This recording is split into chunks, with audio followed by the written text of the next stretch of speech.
آگے میں نہیں بیان کرتے ہیں، لیکن وہ بھی عربی میں ہے، زیر زبر اور پیش نہیں ہے، اس لیے میں اس کو نہیں پڑھوں گی۔ مطلب یہ ہے کہ مطلب بھی خود ہی لکھا ہوا انہوں نے اس میں، مطلب یہ ہے کہ محمد صلی اللہ علیہ وسلم دنیا میں کسی مرد کے باپ نہیں، آخرت میں باپ ہیں اور خاتم الانبیاء ہیں۔ پھر لکھتے ہیں، غرض میری نبوت اور رسالت باختیار محمد صلی اللہ علیہ وسلم اور احمد ہونے کے ہے، لہٰذا خاتم الانبیاء کے مفہوم میں فرق نہیں آیا، لیکن عیسیٰ علیہ السلام کے اترنے سے ضرور فرق آئے گا۔ تو یہ سارا کھیل اسی لیے کھیلا گیا تھا کہ انہوں نے کہیں سن رکھا تھا یا پڑھ رکھا تھا کہ حضرت عیسیٰ علیہ السلام کو دوبارہ دنیا میں آنا ہے، تو وہ کچھ ایسا ڈرامہ کریں کہ سارے مسئلے ہی حل ہو جائیں۔ پھر آگے کہتے ہیں، عاجز کو رسول کہہ کر پکارا گیا۔ پھر لکھتے ہیں کہ خاتم النبیین کا مفہوم تقاضا کرتا ہے کہ جب تک کوئی پردہ مغاریت کا باقی ہے، اس وقت تک اگر کوئی نبی کہلائے گا تو گویا اس مہر کو توڑنے والا ہوگا جو خاتم النبیین پر ہے۔ اگر کوئی شخص اس خاتم النبیین میں ایسا گم ہو کہ ببابت نہایت اتحاد اور نفی غیریت کے اسی کا نام پا لیا ہو اور صاف آئینے کی طرح محمدی چہرے کا اس میں انعکاس ہو گیا ہو، تو وہ بغیر مہر توڑنے کے نبی کہلائے گا، کیونکہ وہ محمد صلی اللہ علیہ وسلم ہے گویا ذلی طور پر، اور وہ محمد صلی اللہ علیہ وسلم ثانی اسی محمد صلی اللہ علیہ وسلم کی تصویر اور اسی کا نام ہے، مگر عیسیٰ بغیر مہر توڑنے کے نہیں آ سکتا۔ تو یہ ان کا فلسفہ تھا۔ پھر آگے لکھتے ہیں، عاجز کو رسول کہہ کر پکارا گیا۔ لکھتے ہیں، میرے مخالف حضرت عیسیٰ علیہ السلام بن مریم کی نسبت کہتے ہیں کہ وہ ہمارے نبی صلی اللہ علیہ وسلم کے بعد دوبارہ دنیا میں آئیں گے، اور چونکہ وہ نبی ہیں اس لیے ان کے آنے پر بھی وہی اعتراض ہوگا جو مجھ پر کیا جاتا ہے، یعنی کہ خاتم النبیین کی مہر ختمیت ٹوٹ گئی۔ مگر میں کہتا ہوں کہ حضرت صلی اللہ علیہ وسلم کے بعد جو در حقیقت خاتم النبیین تھے، مجھے رسول اور نبی کے لفظ سے پکارا جانا کوئی اعتراض کی بات نہیں، اور نہ ہی مہر ختمیت ٹوٹتی ہے۔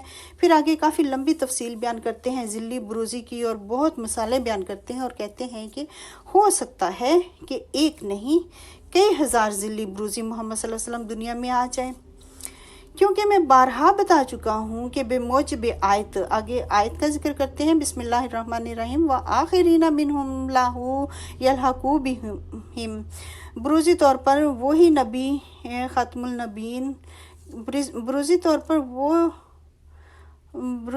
وہی نبی خاتم النبیین ہوں، اور خدا نے آج سے 20 برس پہلے براہین احمدیہ میں میرا نام محمد صلی اللہ علیہ وسلم اور احمد صلی اللہ علیہ وسلم رکھا، اور مجھے حضرت صلی اللہ علیہ وسلم کا ہی وجود قرار دے دیا گیا۔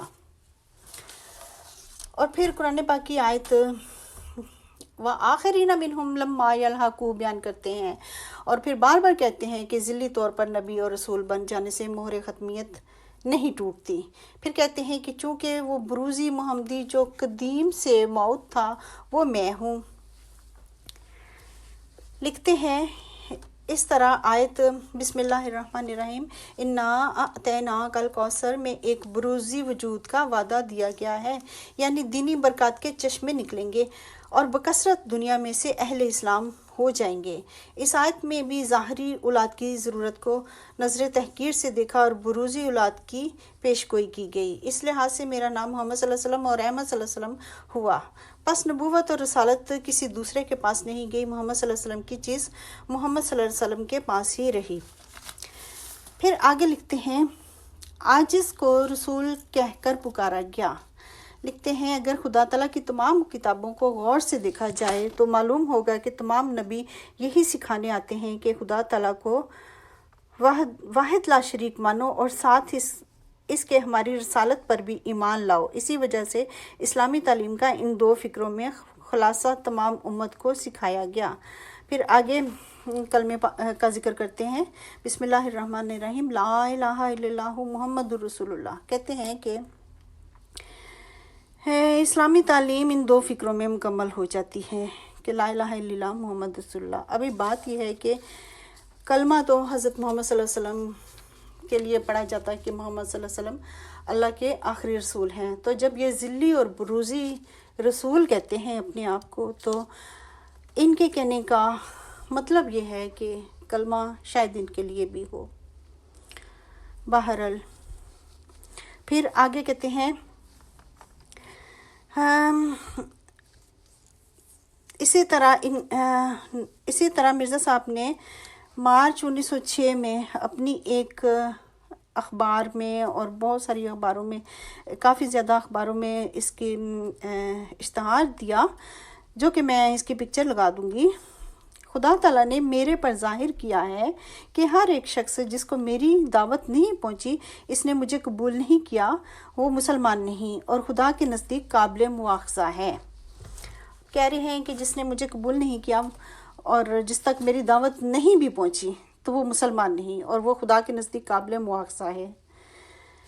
حالانکہ ہم نے تو قرآن پاک میں پڑھا ہے کہ قرآن پاک کی تعلیم جس تک نہیں پہنچی وہ قابل مواخذہ نہیں ہے۔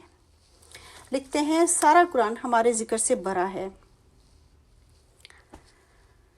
تو یہ تھے مرزا غلام احمد کے اصول، عقائد۔